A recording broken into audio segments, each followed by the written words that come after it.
right, so we can catch enough light. Hopefully we got some.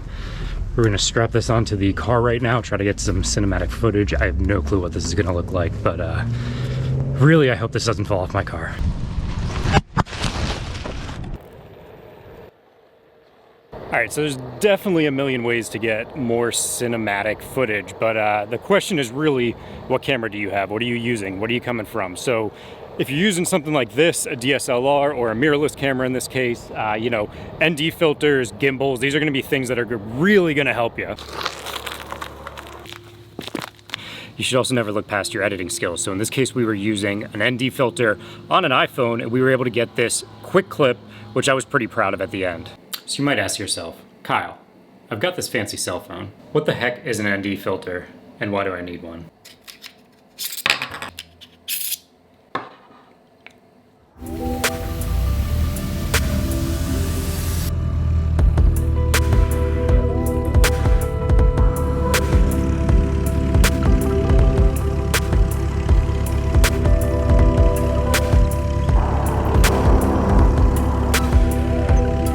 So while maybe it wasn't the craziest video, you know, I shot that on my iPhone, which is pretty impressive, and that's where these filters can really come into play. If you notice, we got some lens flare coming off of this, which are things you can't necessarily make as artistic when you use the built-in lenses on the phone. You can also adjust your shutter speed so you get more smooth footage. This ultimately is one of those kind of subconscious things. You don't necessarily realize it, but actually what it does is your eyes in nature, when you move things around, actually do blur a little bit. Or when you use very high shutter speeds, it's freeze framing those things, so you don't get that nice motion blur. So it's these subtle things that can really bring out the better quality of these videos. If you have a more expensive camera, you get something like this gimbal. I'll be doing a full review on this in the future. And there's also things like ND filters for full-size lenses. So you can see on mine, I always use this. This is an 82mm lens. I gotta say, for a while, it felt like it was fall here in California, but I think summer's back, at least for a little bit amount of time. So I'm gonna enjoy it while I can. So stabilized footage for sure is gonna help with this. You can do that in your post-editing, you can do it with your hands, you can do it with the way you walk, you can do it with your camera. A lot of modern cameras fortunately now include this, including cell phones, which have frankly gotten great at this in the last few years. It really comes down to what do you have at your disposal. That's where something like these ND filters can be a lot of fun if you're stuck on something like an iPhone, which is a great camera to start out with. If you wanna record, don't be limited by the camera you have.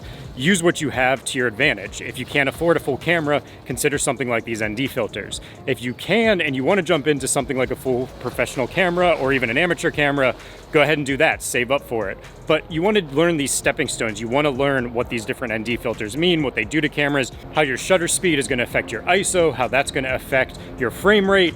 Everything really comes into play. So those are the basics you want to really start with when you're trying to get cinematic footage and before you really dive into more professional grade gear. Now, when it comes to photography, you can do things with these filters that allow you to get kind of longer exposure than normal. Maybe it doesn't go into night mode. The thing with iPhones is that it's really going to force you into what they want you to do because of ease of use. But when you look at something like an Android phone, or if you download something that's going to allow you to actually control your shutter speed, control your exposure on your camera, that's where these ND filters can be a lot of fun. So you can get daytime long exposures, which can allow you to blur people out, which are going to allow you to make water have movement to it, soften things out. So there's a lot of cool use cases where you can actually get out of these types of ND filters. Another big thing for me I focused on in this video was variability of shots. I did a lot of cut shots here where we're cutting back and forth between different scenes. That kind of keeps you engaged. It also lets you do that reveal shot at the end so you can finally kind of see the full image of everything. It also just gives you perspective. So that's where I use this new GoPro, came in handy. I got the suction cup mount if you wondered how I got it on the sides of my car. It also fell off. Luckily, I figured out why. It was just kind of a dirty part of the car. I didn't mount it correctly. So hopefully that doesn't happen in the future.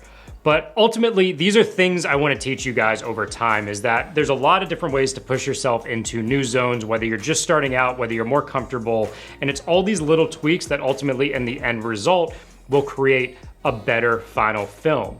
So it's not just how you shoot, it's not just how you edit, it's not just how many angles you get, it's not whether you use a gimbal or use an ND filter, it's the combination of all of these over time, as well as building your craft, that's really gonna play into what type of cinematic footage you can get. So as always, guys, it's been a pleasure. We're still working on the soundproofing in this room, so ignore some of the echo. I got some time to try to work on things here. We're gonna be here for a while, but as always, I hope you guys learned something. If you have any questions, leave them in the comments below.